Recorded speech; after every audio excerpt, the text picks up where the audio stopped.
Necesitamos el gas ruso. En una sorprendente jugada, los cancilleres de Hungría y Eslovaquia se reunieron recientemente con Vladimir Putin en el marco del Foro Energético de Moscú, marcando un giro estratégico que podría sacudir la cohesión de la Alianza Atlántica, mientras la OTAN se esfuerza por mantener una postura unificada frente a Rusia.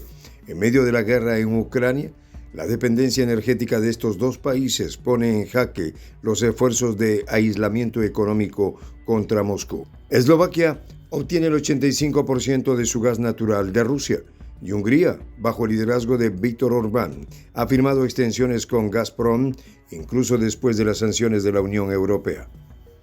La situación no solo refleja una brecha energética, sino una potencial grieta política dentro de la OTAN, donde las prioridades de seguridad colectiva parecen ceder ante las urgencias económicas nacionales. Esta relación estratégica podría redefinir los equilibrios geopolíticos en Europa. Los detalles a continuación. ¿Quieres saber cómo se puede fundar la patria grande? Mira el final del video. Integrantes de la OTAN se derriten por el gas ruso. Principales autoridades se reunieron con Vladimir Putin para garantizar el suministro de energía, reafirmando su dependencia de los recursos rusos en un contexto político y económico que suscita controversia y críticas. La reciente visita del primer ministro de Eslovaquia, Robert Fico, al Kremlin, y la posición inquebrantable de Hungría en mantener la cooperación energética con Moscú han generado un sismo político dentro de la Alianza Atlántica. La reunión entre Fico y Vladimir Putin marcó un momento crucial para Eslovaquia, uno de los países europeos más dependientes del gas ruso. La decisión de Fico de visitar Moscú, una acción que no se había repetido desde el 2016, lo convierte en el tercer líder de un país miembro de la Unión Europea en realizar tal movimiento desde el inicio de la guerra en Ucrania.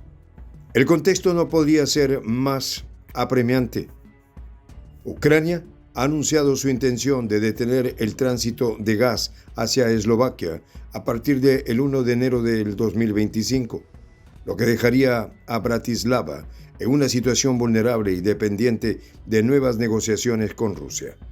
Tras su encuentro con Putin, Fico destacó la disposición rusa a continuar con el suministro de gas hacia Occidente, mientras criticó las políticas ucranianas calificándola de obstáculo deliberado que pone en peligro la seguridad energética de su país.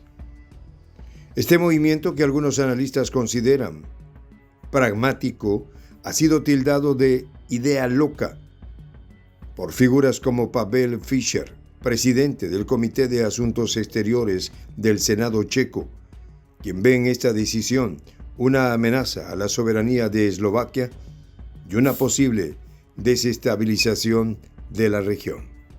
Por su parte, Hungría, encabezada por su primer ministro Viktor Orbán y respaldada por su ministro de Relaciones Exteriores Péter Szijjártó, ha adoptado una postura firme en defensa de su cooperación energética con Rusia. Szijjártó enfatizó que Rusia ha demostrado ser un socio fiable y que no existen alternativas viables más baratas ni seguras para garantizar el suministro de gas y petróleo.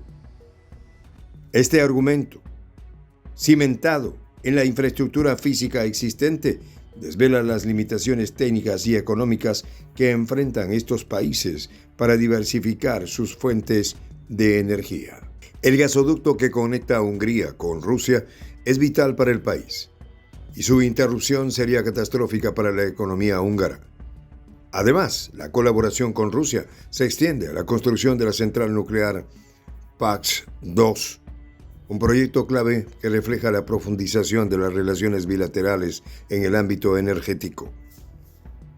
A pesar de las críticas internacionales, Szijjártó dejó claro que no se cambia una fuente fiable a menos que haya una mejor oferta. Este panorama plantea un dilema para la OTAN y la Unión Europea. La dependencia de Eslovaquia y Hungría del gas ruso socava los esfuerzos colectivos para reducir la influencia de Moscú en Europa. Además, refuerza la narrativa de que la energía es un arma política poderosa en las manos del Kremlin. Para Ucrania, que ha asumido una postura de confrontación al amenazar con detener el tránsito de gas, esto también representa un intento de presionar a Europa para que incremente su apoyo en el conflicto. El contexto histórico también juega un papel importante. Desde el 2014, las tensiones entre Ucrania y Rusia han escalado, y figuras como Robert Fico han acusado a Kiev de eliminar a ciudadanos rusos en Donbass. Estas declaraciones, sumadas a su rechazo a proporcionar ayuda militar a Ucrania y a su oposición a su ingreso en la OTAN, consolidan su postura prorrusa. No es de extrañar entonces que Fico haya encontrado en Putin un aliado dispuesto a garantizar la continuidad del suministro de gas, incluso cuando el resto de Europa busca desvincularse de la dependencia energética rusa.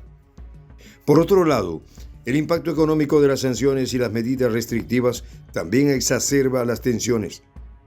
Hungría y Eslovaquia han enfrentado dificultades derivadas de las sanciones impuestas para Ucrania a empresas rusas como Lukoil, que representa el 45% de las importaciones de petróleo eslovacas.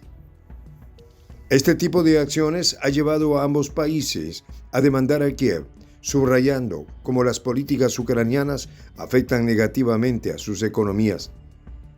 En última instancia, el equilibrio de poder en Europa está en juego.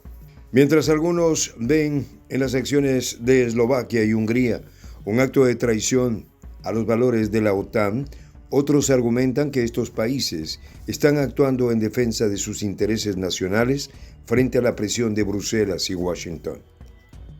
La pregunta clave es si la Alianza Atlántica podrá mantenerse unida ante las crecientes divisiones internas o si Rusia logrará aprovechar esta fragmentación para fortalecer su posición en el escenario global. La decisión de Ucrania de detener el tránsito de gas a Eslovaquia marca un punto de inflexión. Para Moscú, esto representa una oportunidad para consolidar su influencia, ofreciendo a los países europeos condiciones favorables en el suministro de energía. Sin embargo, también pone de manifiesto la fragilidad de la unidad europea frente a los intereses nacionales y las realidades geopolíticas. En un contexto donde la energía se ha convertido en una herramienta estratégica, Eslovaquia y Hungría han optado por priorizar su seguridad energética sobre la lealtad ideológica. En términos militares, la postura de ambos países también influye en la estrategia de la OTAN. La dependencia energética de estos países limita su capacidad para participar plenamente en las iniciativas en defensa colectiva, debilitando potencialmente la disuasión contra Rusia.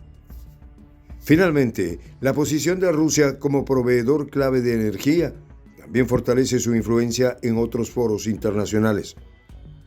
Al mantener a países de la Unión Europea bajo su esfera de dependencia energética, Moscú puede negociar con mayor autoridad en cuestiones relacionadas con el comercio, la seguridad y la diplomacia global. Esto plantea una serie de preguntas sobre el futuro de la política energética europea y su capacidad para lograr una independencia sostenible frente a Rusia. En suma, el escenario actual refleja una compleja interacción de intereses nacionales, presiones internacionales y dinámicas históricas. Mientras Eslovaquia y Hungría buscan garantizar su seguridad energética, el resto de Europa enfrenta el desafío de mantener la unidad en un contexto de creciente fragmentación. La energía más que nunca se erige como un campo de batalla clave en la lucha por el poder y la influencia en el siglo XXI. En esta comunidad nos juntamos para, por ejemplo, conversar, interactuar, tener puntos de idea distintos, pero, por ejemplo, también tenemos un club de lectura donde leemos fragmentos de libros que consideramos que son importantes para crecer intelectualmente. También, por ejemplo, hacemos algo como lo que hace nuestro amigo el jefazo ahí en Bolivia. Les cuento la experiencia que me parece fascinante. Él tiene un restaurante ahí en Bolivia. Y en ese restaurante, ahí viene lo que tiene, un televisor. Y ustedes dirán, pero qué impresionante, ¿en qué contribuye que un restaurante tenga un televisor ahí en Bolivia? Una cosa muy importante, porque él, cada vez que abre su negocio, prende su televisor y pone los videos de Prensa Alternativa. Con eso, todos los días, poco a poco, con pasos muy concretos, él hace que toda la gente que vaya a su restaurante vaya insumiendo el concepto de la patria grande. Y así, pasito a pasito, estamos construyendo la patria grande. Son esos pasos pequeños pero concretos que hacen posible que el proceso de la construcción de la patria grande sea algo que ya comenzó. Un hecho dinámico que no tiene retorno en la historia.